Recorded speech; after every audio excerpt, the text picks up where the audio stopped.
Station থেকে সেই মিছিল কিন্তু ইতিমধ্যেই শুরু হয়ে গিয়েছে। 22 নম্বর হয়ে বঙ্কিম সেতু হয়ে এই মিছিল কিন্তু এগিয়ে যাবে।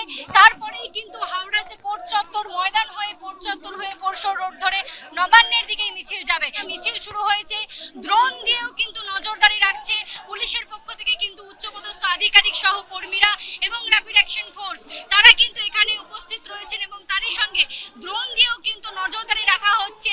এই যে চাকরিহারা শিক্ষক শিক্ষিকারা তারা আজকে নবান্ন অভিযানের ডাক দিয়েছেন এবং সেই অভিযান কিন্তু ইতিমধ্যে শুরু হয়ে গিয়েছে। হাওড়া স্টেশন চত্বর থেকে তারা ক্রমে এগিয়ে যাচ্ছেন এবং তারপরে 22 নম্বর হয়ে বঙ্কিম সেতু পার করে সেখান থেকে তারা হাওড়া ময়দান হয়ে কোর্ট চত্বর পেরিয়ে কিন্তু ফোরশো রোডে যাবেন। আমি তোমাকে দেখাতে বলবো সন্দীপকে ছবিটা। উচ্চপদস্থ আধিকারিক সহ পুলিশ কর্মীরা কিন্তু এখানে মোতায়েন এবং তারই সঙ্গে কড়া ব্যবস্থা করা হয়েছে।